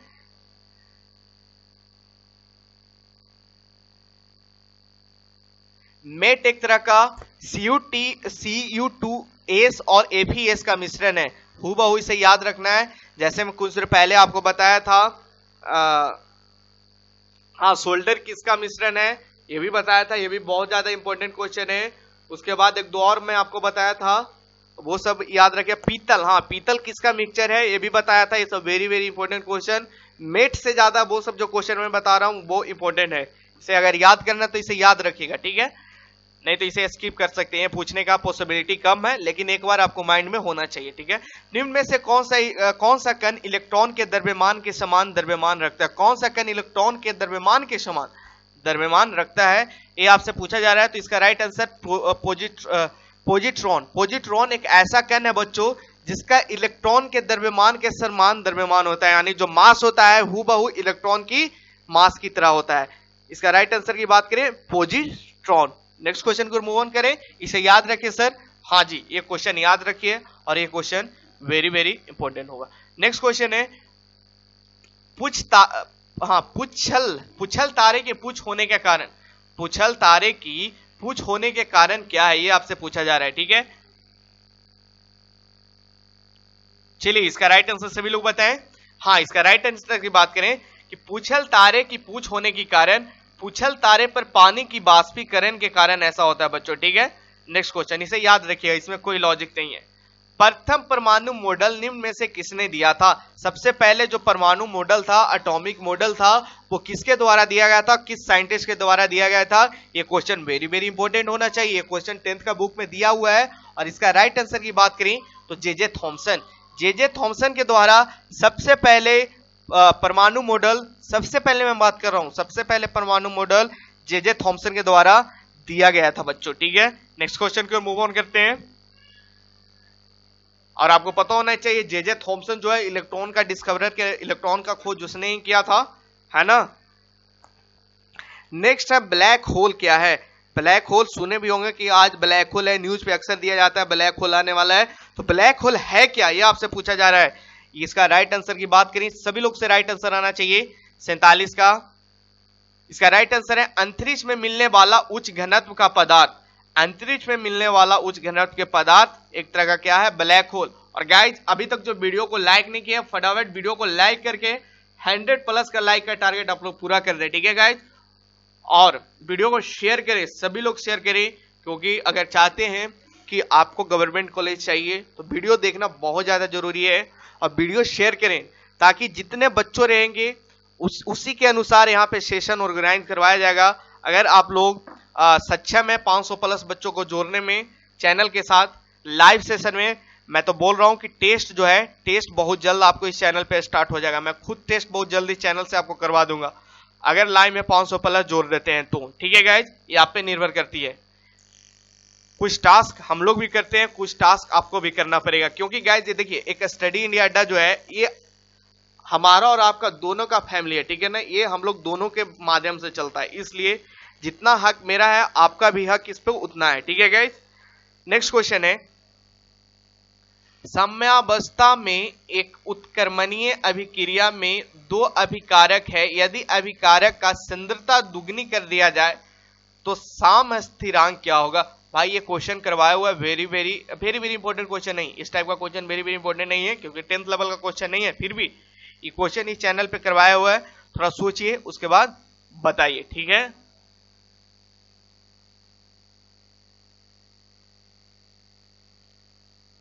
चलिए इसका राइट आंसर की बात करें, अपरिवर्तित रहेगा, किसी तरह का कोई चेंजमेंट नहीं होगा। आपको पता होना चाहिए मैं क्या बताया था, साम्य स्थिरांक अभिकारकों और उत्पादों की सांद्रता पर निर्भर नहीं करती। जो साम्य स्थिरांक है अभिकारकों और उत्पादों की सांद्रता पर निर्भर नहीं करती, इसलिए अभिकारकों की सांद्रता अगर दुगनी कर दीजिएगा तो साम्य स्थिरांक में किसी तरीका का चेंजमेंट नहीं दिखेगा। वही तो मैं बोल रहा हूं कि सिंपल सी बात है, क्या बोलना चाह रहा हूं सर, कि साम्य स्थिरांक है और ये अभिकारिकों और उत्पादों पे निर्भर नहीं करती, इसलिए अगर आप अभिकारिकों का सांद्रता को दुगना कर दीजिएगा तो समय स्थिरांक बिल्कुल अपरिवर्तित रहेगा। नेक्स्ट क्वेश्चन है क्वेश्चन नंबर 49, क्रोमियम 24 है, इसका परमाणु विन्यास क्या होगा। परमाणु विन्यास कहने का मतलब सबसे पहले सर एस इलेक्ट्रॉन फुल होगा, एस में 2 इलेक्ट्रॉन, पी में 6 इलेक्ट्रॉन, डी में 10 इलेक्ट्रॉन, एफ में 14 इलेक्ट्रॉन, इस टाइप से फुल होते जाएगा बच्चों।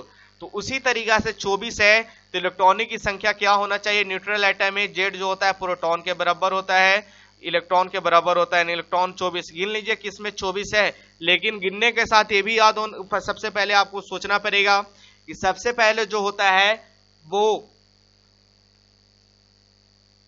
एस में 2 इलेक्ट्रॉन फुलफिल होगा, उसके बाद ही पी में इलेक्ट्रॉन जाएगी, उसके बाद ही डी में जाएगी, उसके बाद ही एफ सब सेल में जाएगी। इसीलिए देखिए पहला ऑप्शन देखिए 2 2 4 6 4 10 10 2 12 12 6 18 4 20 2 22, बिल्कुल गलत है। 6 4 10 10 2 12 6 16 4 20 2 22, तो हो ही नहीं सकता। ये देखिए 2 2 4 6 4 10 10 2 12 12 6 18 18 और 5 23 1 24, ये हो सकता है सर। 2 2 4 6 4 10 2 2 4 हाँ 6 4 10 6 10 2 12 6 18 18 2 20 24, ये भी हो सकता है सर। 6 6 12 12 6 18 18 18 और 6 24, ये भी होगा क्या सर, बिल्कुल नहीं, पहला तो बिल्कुल कैंसिल हो गया। अब देखते हैं बच्चों, पहले डी देख लेते हैं, वो एसएसपी देख सकते हैं भाई, पहले ये वाला देखिए उसके बाद मैं आपको बताता हूं। आप देख सकते हैं डी क्यों नहीं होगा बच्चों, ध्यान दीजिएगा, एसपीएस होना चाहिए, 3p के बाद 4s आना चाहिए, उसके बाद 4p, उसके बाद 4d, इसीलिए पहले ही 3d वाला ऑर्बिटल दे दिया गया, इसलिए ये नहीं होगा। मैं क्या बताया था, एसएसपी चलता है, उसके बाद सर एसपीएस चलता है, ठीक ना, ये पहले एसएसपी फिर एसपीएस, उसके बाद फिर एसपीएस डीपीएस, इस तरीका से चलता है बच्चों, ठीक है। तो देखिए ये वाला होगा, ये पहले एसएसपी हुआ, उसके बाद एसपीएस हुआ, हाँ ठीक है, एस में 2 6 6, हाँ फिर पी में आ गया, पी में 4 इलेक्ट्रॉन, ये होगा, ये नहीं होगा। और इसके बाद देखा जाए पहले एसएसपी फिर एसपीडी, पहले डी आ गया यार, पहले ही डी आ गया, इसलिए 49 का राइट आंसर की बात करें मेरे दोस्त तो 49 की राइट आंसर सी होगा। इसमें भी देख सकते हैं, इसमें भी 4s आना चाहिए पहले, उसके बाद 3d आ गया ऑप्शन बी में, इसीलिए ऑप्शन बी नहीं होगा, ऑप्शन बी भी नहीं होगा, ऑप्शन सी जो होगा इसका राइट आंसर। किन्हीं को डाउट नहीं होना चाहिए, इसीलिए मैं इसे समझाया हूं। समस्थानिक में भिन्न होती है, समस्थानिक में क्या भिन्न होती है, क्या अलग होती है, ये आपसे पूछा जा रहा है। इसका राइट आंसर सभी लोग से आना चाहिए। समस्थानिक, आइसोटोप, आइसोबार, इतना बार बताया हूं कि मुझे याद हो गया, इस क्वेश्चन बहुत बार करवाया हूं, क्योंकि ये क्वेश्चन बहुत ज्यादा इंपॉर्टेंट है और प्रत्येक फॉर्म में ये क्वेश्चन करवा दिया गया। इस चैनल पे गलती करके एग्जाम में नहीं आना है, कतई नहीं, गलती बर्दाश्त नहीं होगा बच्चों, ठीक है। 50 का राइट आंसर की बात करें मेरे भाई तो 50 का डी, यानी न्यूट्रॉनों की संख्या भिन्न होती है। क्या होती है, समस्थानिक में न्यूट्रॉनों की संख्या भिन्न होती है, न्यूट्रॉनों की संख्या अलग होती है, ठीक है बच्चों। प्रोटॉनों की संख्या सेम होती है, जिसको कहने का मतलब, समस्थानिक कहने का मतलब क्या, जिसमें एटॉमिक नंबर सेम होता है, एटॉमिक मास अलग होता है, यही ना होता है। एटॉमिक नंबर सेम कहने का मतलब क्या कह रहे हैं सर, प्रोटॉन की संख्या सेम कर रहे हैं, परमाणु संख्या सेम कर रहे हैं, परमाणु भार अलग होगा। जब परमाणु संख्या सेम है, प्रोटॉन की संख्या सेम है, आप बोल रहे हैं परमाणु भार अलग होगा, तो न्यूट्रॉन की संख्या जाहिर सी बात है अलग होगा। कुछ देर पहले इस टाइप का क्वेश्चन आपको करवाए हैं। नेक्स्ट क्वेश्चन है, निम्न में से किस रासायनिक अभिक्रिया के लिए Kp = Kc है? सर ये चीज मुझे समझ में नहीं आ रहा है, नहीं समझ में आ रहा, इसे हूबहू याद रखिए, नहीं तो मैं आपको यहाँ समझाता हूँ, पहले समझा देता हूँ, याद करवाना भी बहुत दिक्कत है, नहीं आप लोग कंफ्यूज रहेंगे सर ये चीज कहाँ से आया, 10th में पढ़े नहीं है। बिल्कुल 10th में कहाँ पढ़ना है, ये आपको सॉल्यूशन नहीं, केमिकल इक्विलिब्रियम, हाँ सॉरी केमिकल इक्विलिब्रियम, कौन सी चैप्टर, केमिकल इक्विलिब्रियम 12th में, जैसे 12th में का मैं जो स्टडी करवाता हूँ मुझे पता है ये सब चीज कहाँ पढ़ना है। केमिकल इक्विलिब्रियम में 12th में ये चीज पढ़ना है, Kp और Kc, ठीक है, ionic product of water, ionic constant, ये सब बहुत पढ़ना है। एक फॉर्मूला वहां पे क्या होता है, Kp जो होता है = Kc × RT के power delta Ng। Delta Ng क्या है सर, Kc क्या है सर, Kp क्या है बच्चों, Kp Kc से कुछ लेना देना नहीं है, ये आयोनिक प्रोडक्ट है, ठीक है, एक आयोनिक कांस्टेंट है, RT गैस कांस्टेंट आपको पता है, T टेम्परेचर है, डेल्टा Ng, सबसे पहली बात डेल्टा Ng निकालना है, ठीक ना, डेल्टा Ng निकालना है। और एक चीज और आपको बता दूं, एक चीज और आप लोग ध्यान दीजिएगा सभी लोग, Kp और Kc कब इक्वल होता है, Kp और Kc कब इक्वल होता है, देखिए कंडीशन है, सर ये चीज कैसे लिख रहे हैं ये बच्चों, ये कंडीशन जो है ये आपको केमिकल इक्विलिब्रियम में यही सब पढ़ना है, आयोनिक इक्विलिब्रियम में यही सब पढ़ना है, इसलिए बेहिचक घबराना नहीं है, सिंपल सी याद रखिए अभी क्या, Kp और Kc इक्वल कब होगा, Kp और Kc इक्वल जब होगा तब डेल्टा Ng का वैल्यू 0 होगा, तब Kp और Kc इक्वल होगा। तो डेल्टा Ng क्या होता है सर, डेल्टा Ng बच्चों देखिए क्या होता है, सपोज दैट देखिए एटम, डेल्टा Ng सिंपल सी बात है, एटम आपको देखना है, डेल्टा Ng जो है वो एटम आप लोग देखिए क्लोरीन में क्या है, PCl3 इस रिएक्शन में 1 हो गया, Cl2 1 हो गया, यानी इधर 2 हो गया और इधर क्या हो गया 1 है, दो में से एक घटा दीजिए 1, यानी कहने का मतलब डेल्टा Ng का वैल्यू यहाँ पे 0 नहीं मिला।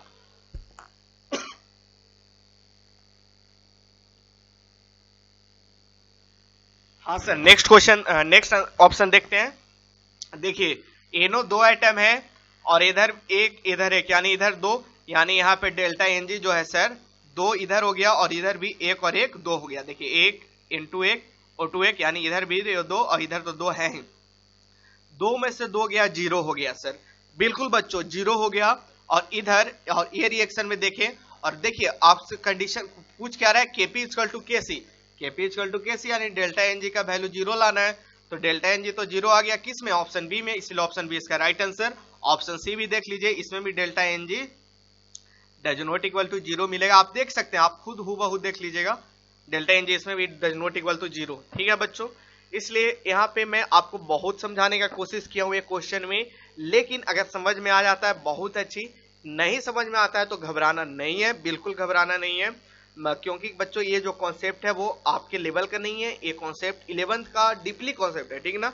बस सिंपल सी याद रखिएगा, Kp और Kc इक्वल होगा कब, जब डेल्टा Ng का वैल्यू 0 होगा।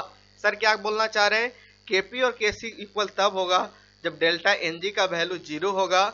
अब बात आती है डेल्टा Ng कैसे निकलता है, तो डेल्टा Ng का मैं प्रोसेस बता दिया कि डेल्टा Ng कैसे निकलता है, तो किसी भी रिएक्शन दे रखा है उसका डेल्टा Ng आप निकाल सकते हैं, बस बशर्ते आपको कंडीशन वहां पे दिया हुआ है, सॉलिड गैस वहां पे देखना होता है, लेकिन इसमें कोई तो कंडीशन नहीं दे रखा है, इसलिए इसे ये मेथड से निकाल सकते हैं। नेक्स्ट क्वेश्चन है, एक द्रव्यमान रहित स्प्रिंग का स्थितिज ऊर्जा जब स्प्रिंग को x दूरी तक दबाया गया है तो निम्न में से किसके समानुपाती होगी। अच्छा क्वेश्चन है, थोड़ा सोचे और बनाएं। एक द्रव्यमान रहित स्प्रिंग की स्थितिज ऊर्जा जब स्प्रिंग को x दूरी तक दबाया गया है तो निम्न में से किसकी समानुपाती होगी, हूबहू न्यूटन लॉज ऑफ मोशन। कौन सी चैप्टर सर, NLM 11th का NLM में बहुत अच्छा से डिटेल में पढ़ना है। क्या सर ये क्वेश्चन पॉलिटेक्निक में पूछेगा, पिछला क्वेश्चन भी पॉलिटेक्निक में पूछ सकता है और ये भी क्वेश्चन पॉलिटेक्निक में पूछेगा सर, लेकिन पॉलिटेक्निक 10th लेवल पे होता है, क्वेश्चन आता है बच्चों 10th लेवल पे होता है, तो जाहिर सी बात है थोड़ा सा तो आपको हाई लेवल टच करेगा मेरे दोस्त, इसलिए टच करता है ना बच्चों, क्योंकि उसको देखिए कोई भी कंपटीशन का मेन मकसद होता है बच्चों को छांटना, ठीक ना। तो जो टैलेंटेड बच्चे होंगे वो जाहिर से बच्चों रिजल्ट ले लेंगे, और 10th तक तो लगभग सभी पढ़े हुए रहते हैं, तो थोड़ा सा एडवांस बनिए, पूरा नहीं थोड़ा सा एडवांस बन जाइए, सिलेक्शन हो जाएगा कंफर्म, ठीक है ना। मैं हर एक कॉन्सेप्ट को समझा रहा हूँ यार, इसीलिए समझा रहा हूँ ताकि दिक्कत ना हो, बोरिंग ना लगे आपको, ठीक है ना। एक द्रव्यमान रहित स्प्रिंग की स्थितिज ऊर्जा जब स्प्रिंग को x दूरी तक दबाया गया है तो निम्न में से किसके समानुपाती होगी, किसके प्रोपोर्शनल होगी, वो आपसे पूछा जा रहा है। तो ये गाइस किसके समानुपाती होती है, ये जो होती है बच्चों, हाँ ये देखिए ये किसके समानुपाती होती है, एक्स स्क्वायर। देखिए स्प्रिंग का स्थितिज ऊर्जा निकालने का एक फॉर्मूला होता है, कहां पढ़ेंगे सर फॉर्मूला, पढ़ेंगे बच्चों U इक्वल टू हाफ के एक्स स्क्वायर, ये फॉर्मूला होता है एक्स स्क्वायर, ठीक है, ये फॉर्मूला होता है। स्थितिज ऊर्जा स्प्रिंग के केस में के क्या है सर, के कांस्टेंट है जिसे हम लोग क्या बोलते हैं, स्प्रिंग कांस्टेंट, और एक्स क्या है सर, स्प्रिंग का लेंथ में चेंज, ठीक है ना, स्प्रिंग के लेंथ में चेंज, यानी जब स्प्रिंग को एक्स दूरी तक दबाया गया तो उसका स्थितिज ऊर्जा जो होगा वो directly proportional to x square हो जाएगा, इसीलिए ऑप्शन बी याद रखिए।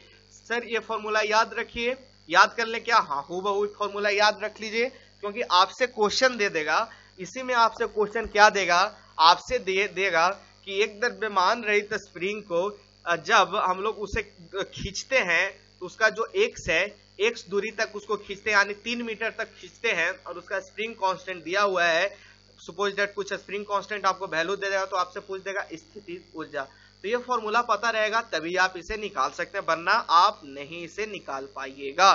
क्लियर। नेक्स्ट क्वेश्चन है, यदि पिंड की गतिज ऊर्जा 300% की वृद्धि होती है तो संवेग में कितनी वृद्धि होगी, ये क्वेश्चन आपसे पूछा जा रहा है जी। गतिज ऊर्जा में 300% की वृद्धि हो रही है तो मोमेंटम में क्या वृद्धि होगी, ये आपसे पूछा जा रहा है, ठीक है बच्चों, कंफ्यूज नहीं होना है, बहुत अच्छा क्वेश्चन है, थोड़ा सा सोचे उसके बाद ये क्वेश्चन ट्राई करें, मुझे पता है ये क्वेश्चन में थोड़ा सा टाइम लगेगा, लीजिए टाइम और बनाइए, ठीक है। हाँ देखिएगा, इसे मैं बताता हूँ, समझिएगा, थोड़ा सा प्रोसेस समझिए, उसके बाद हूबहू समझ में आएगा। इसका आंसर हम लोग यहाँ पे कर रहे हैं बच्चों, ठीक है। क्या कहा जा रहा है, गतिज ऊर्जा 300% की वृद्धि होती है, यानी कहने का मतलब पहला काइनेटिक एनर्जी के है, उसके बाद उसका काइनेटिक एनर्जी में क्या हो जा रहा है, 300% का वृद्धि हो जा रहा है, यानी के डैश कितना हो गया, के प्लस 300/100 इंटू के, समझ में आया ना, परसेंटेज वृद्धि कैसे निकलता है, मैथ में आपको राहुल सर बहुत अच्छे तरीके से समझाए, मैं यहाँ बता रहा हूँ। देखिए के पहले था, इसमें 300% बढ़ गया, यानी 300/100 इंटू के कर देंगे तो 300% बढ़ गया, तो अपने पास जब इसे सोल्व कीजिएगा तो 4 के, पहले के था अब 4 के हो गया। आपसे पूछा जा रहा है मोमेंटम यानी संवेग में कितनी वृद्धि होगी, पहले संवेग p था सर, अब संवेग कितना होगा, यही तो आपसे क्वेश्चन पूछा जा रहा है, ठीक है। देखिए एक फॉर्मूला होता है, क्या फॉर्मूला होता है सर, संवेग का फॉर्मूला क्या होता है, √2m into kinetic energy. Sir ये फॉर्मूला याद रखना है, हाँ जी इस फॉर्मूला याद रखना है। ये सर फॉर्मूला कहाँ से आया, ये formula kinetic energy half mv² से आया है, ठीक है। अब मोमेंटम का फॉर्मूला mv होता है, इसी को रिलेशन को बनाकर ये फॉर्मूला आता है बच्चों, इसीलिए ये फॉर्मूला याद रखिएगा। अक्सर ये formula very very important question, ये फॉर्मूला ही अक्सर पूछ लिया जाता है आपसे, इसीलिए ये वेरी वेरी इंपॉर्टेंट हो गया। अब सर मोमेंटम में कितना चेंज आया है, मोमेंटम में बच्चों देखिए कितना हो गया, 2m यानी 4k, पहले k ही था अब 4k हो गया, पहले k ना था अब 4k हो गया, तो मोमेंटम में जो चेंज आया बच्चों, मोमेंटम में 2p का चेंज आया, ठीक है, पहले p था, ये मोमेंटम में 2p का चेंज आया, ठीक है, क्योंकि काइनेटिक एनर्जी 4 गुना हो जा रहा है इसलिए मोमेंटम में 2p का चेंज आया। अब बच्चों पूछा जा रहा है कि सर मोमेंटम में संवेग में कितनी वृद्धि होगी, वृद्धि परसेंट आपसे पूछा जा रहा है, तो परसेंट निकालने के लिए क्या होगा, परसेंट निकाल लीजिए, कितना था 2p में से -p कर दीजिए, कितना का चेंजमेंट हुआ जी, 2p हुआ, और पहले p था, ठीक है, तो परसेंटेज निकालने के लिए पहले कितना था, P इंटू 100 कर दीजिए, यानी 2P में से P हो गया बाई P इंटू 100, यानी कहने का मतलब 100% का आपको वृद्धि देखने को मिलेगा। किन्हीं को डाउट होना नहीं चाहिए, इतना इजी प्रोसेस से समझाया हूँ, किन्हीं को डाउट होना नहीं चाहिए। सिंपल सी बात है, ये फॉर्मूला है। सबसे पहले काइनेटिक एनर्जी K था, उसके बाद काइनेटिक एनर्जी का चेंजमेंट निकाल दिया, 4 के हो गया। तो संवेग में कितना चेंज हुआ, संवेग में चेंज निकालने के लिए पहले से 2 गुना संवेग बढ़ गया, तो चेंजमेंट निकालना जाता है, जैसे निकाला जाता है मैथ में, से लगा कर निकाल दिया, 100% का चेंजमेंट मिल गया। चलते हैं नेक्स्ट क्वेश्चन की ओर। नेक्स्ट क्वेश्चन आपके स्क्रीन पे नजर आ रहा होगा। हाँ, नेक्स्ट क्वेश्चन है, क्वेश्चन नंबर देखे 54 सभी लोग।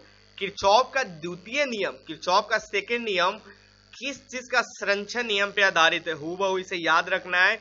ये जो बच्चों किरचॉफ का सेकेंड नियम है वो किस चीज पे आधारित है? ये आवेश पे आधारित है, यानी conservation of charge. Conservation of charge पे द्वितीय नियम है, और पहला नियम conservation of energy.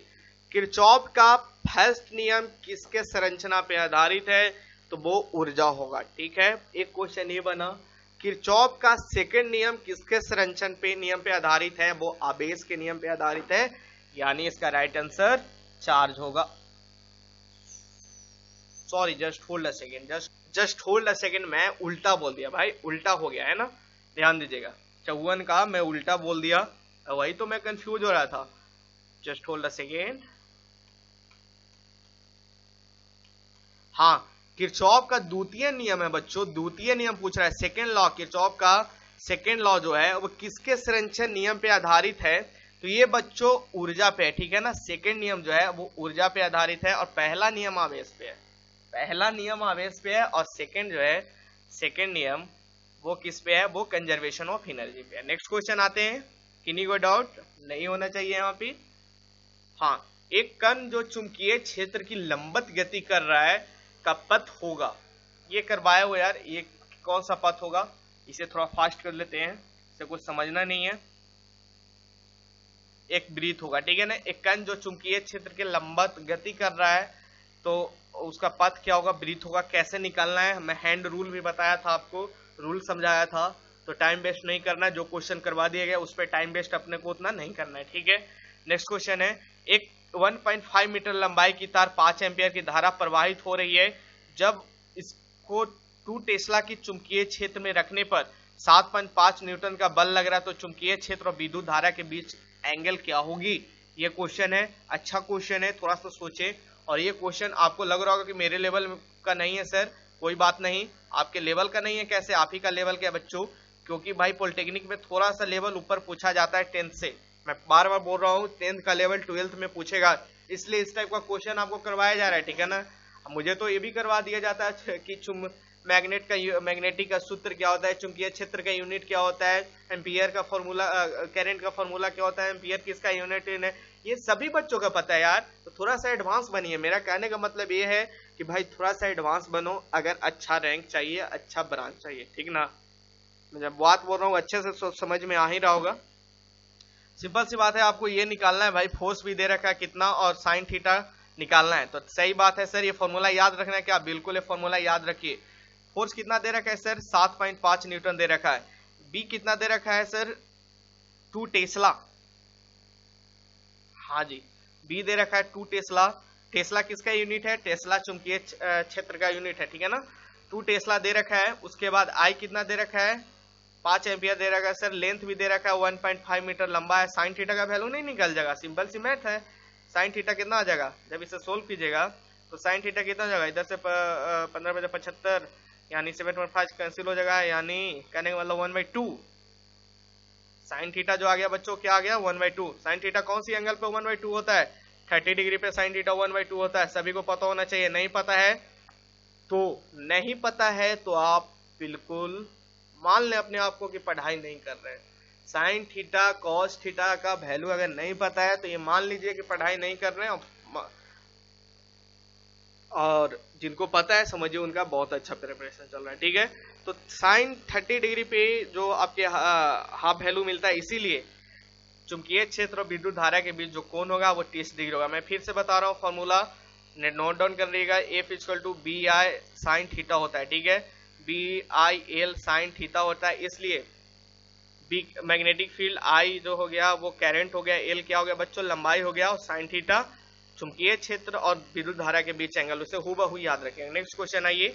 Next question है एक रेडियो एक्टिव पदार्थ से निकलने वाली अल्फा किरण, देखिए आप बीटा किरण का क्वेश्चन करवाया था ना गुरु, बीटा क्वेश्चन का अभी करवाया था बीटा क्वेश्चन का, और अल्फा किरणों का भी क्वेश्चन करवा दिए।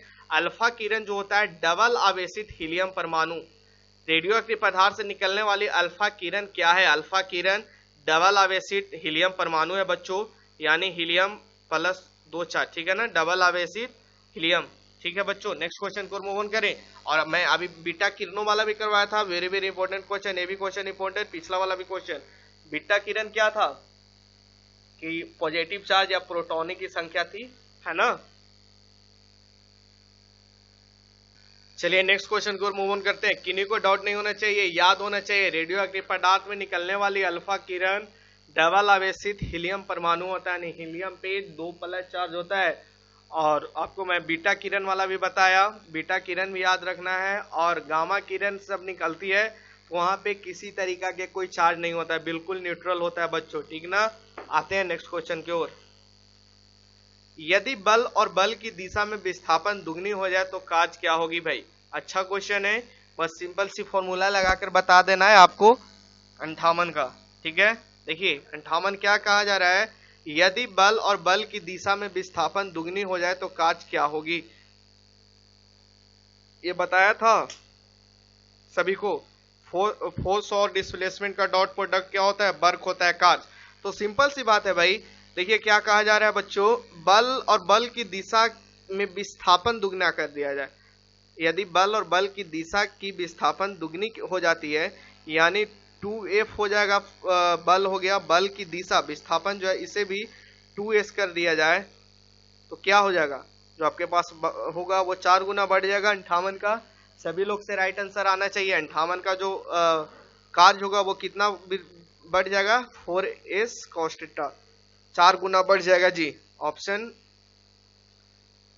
W'4W यानी 4 गुना बढ़ जाएगा। ये बहुत इजी क्वेश्चन है, ये क्वेश्चन मैं बहुत बार करवाया हूँ, ठीक है ना। कुली वाला भी क्वेश्चन करवाया था, लिफ्ट वाला भी क्वेश्चन करवा दिया, एलिवेटर वाला भी क्वेश्चन करवा दिया, इतना सारा तो क्वेश्चन आप लोग करवा दिया गया है। फिर भी अगर आपसे नहीं बन रहा है तो आप लोग का दिक्कत है भाई, आप लोग थोड़ा सा मेहनत कीजिए, ठीक है ना। घबराना नहीं है, ऐसा नहीं है कि नहीं बन रहा है तो घबरा जाइए, घबराना नहीं है, थोड़ा सा अपने आप को मोटिवेट करके थोड़ा सा पढ़ाई कीजिए, थोड़ा सा मेहनत करने की जरूरत है, ये मान लीजिए, उसके बाद कोई दिक्कत होना नहीं चाहिए। नेक्स्ट क्वेश्चन है बच्चों, एक लंबे धारा प्रवाही चालक के पास चुंबकीय क्षेत्र रेखा, ये भी क्वेश्चन करवाए हैं, बहुत अच्छे तरीका से करवाए हैं।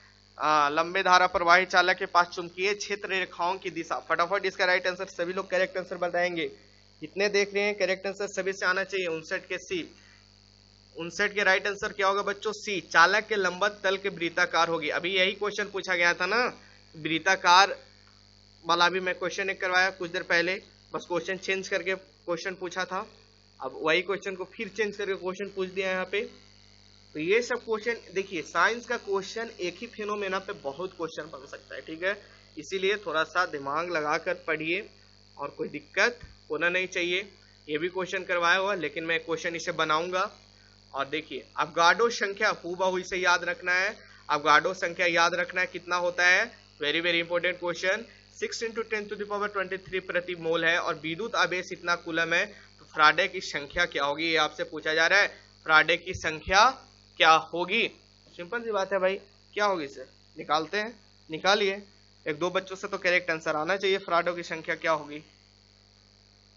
देखो बच्चों यहाँ पे समझो, 1 फ्राडे संख्या क्या होगी पूछा जा रहा है।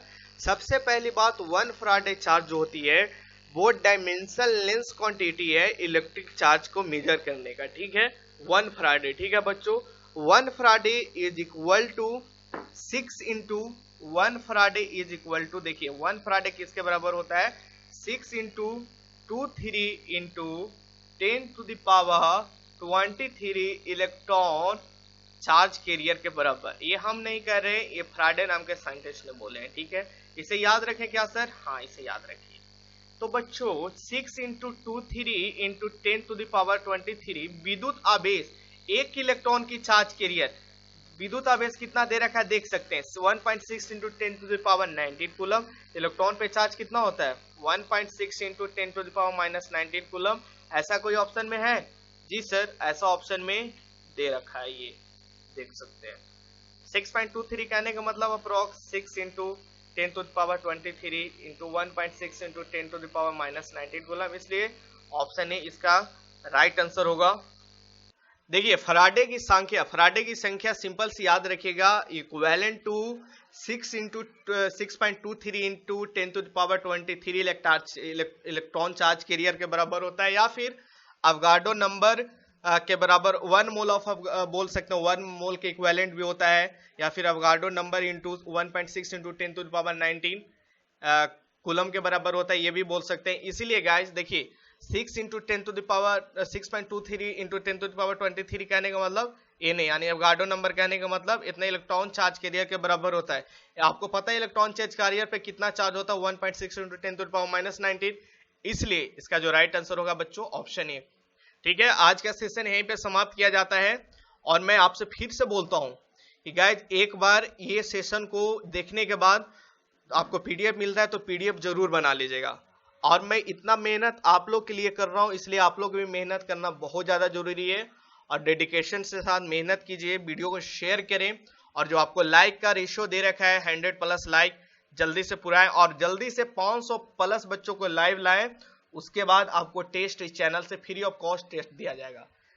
आपको एक चीज पता होना चाहिए, जो ये सब जो क्लासेज होती है ना, इतना बेहतरीन क्लासेज, वो आपके लिए बिल्कुल फ्री ऑफ कॉस्ट करवाया जा रहा है।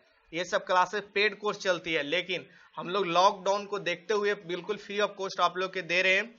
इसलिए आप लोग की जिम्मेदारी होती है कि थोड़ा हम लोग को सपोर्ट कीजिए, बस वीडियो को लाइक शेयर और शेयर करिए जरूर, ठीक है ना, हर एक बच्चों के पास शेयर करें ताकि हर एक बच्चों इससे बेनिफिट ले सकें। और आपको पता होना चाहिए 2 बजे मैथ का क्लास चलता है, और 8 बजे इवनिंग में पैरामेडिकल डेंटल बायोलॉजी का क्लास मैम के द्वारा लिया जाता है। ठीक है बच्चों, नेक्स्ट सेशन के साथ फिर मिलते हैं। अपना ख्याल रखिए, घर पे रहिए, धन्यवाद, पढ़ाई करते रहिए सभी लोग, ऑल द बेस्ट।